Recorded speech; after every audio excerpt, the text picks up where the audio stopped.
Hello, my name is John Foster, and I am the design team lead for the tick population challenge.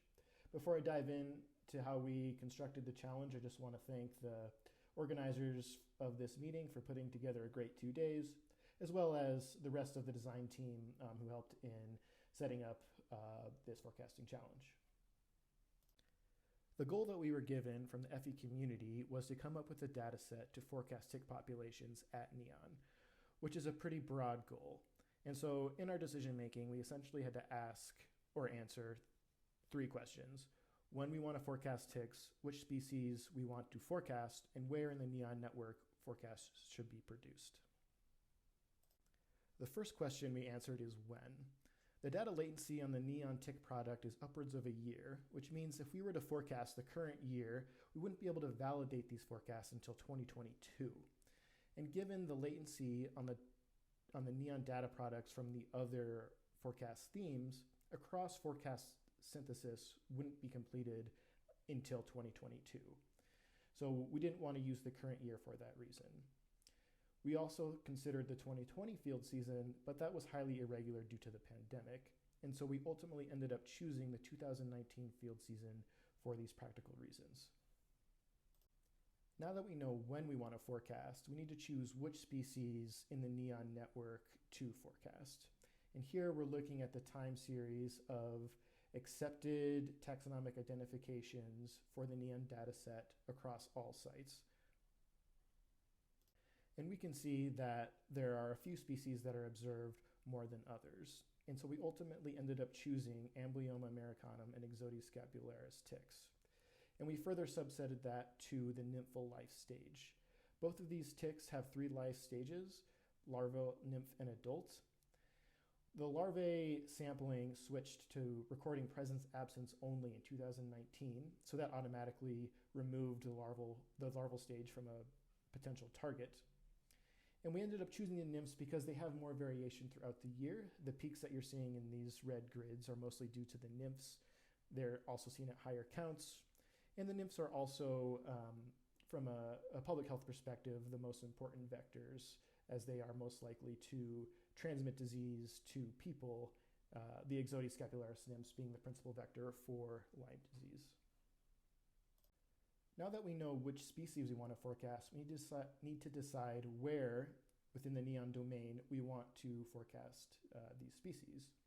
So now we're looking at the time series of the Amblyomma and Ixodes ticks at all sites. And we can see that some sites observe more ticks than others. And we ultimately ended up choosing these 7 sites by making further considerations at the plot level. The first being there had to be at least 4 years of observations at the plot level so that time series models could be somewhat accurate. And the second being that there are 3 non-zero observations in each of the 3 most recent years, and that's to account for the NEON adaptive sampling design.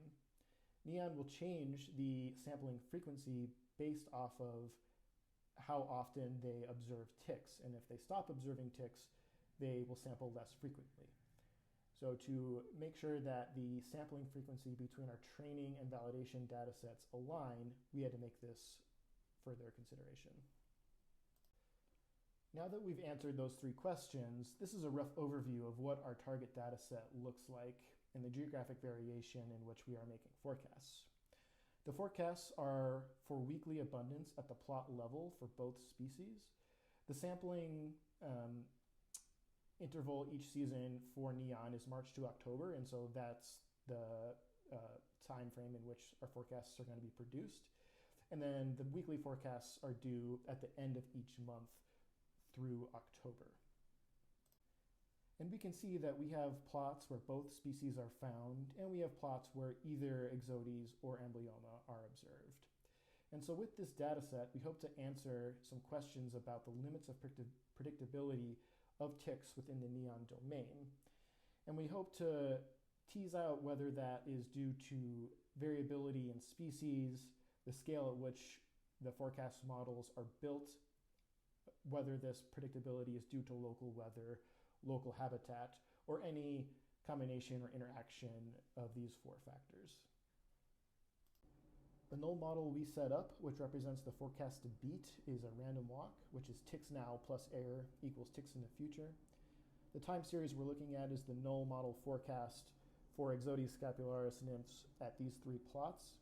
And we can see that with regard to these 3 plots, there is variation in overall error and accuracy.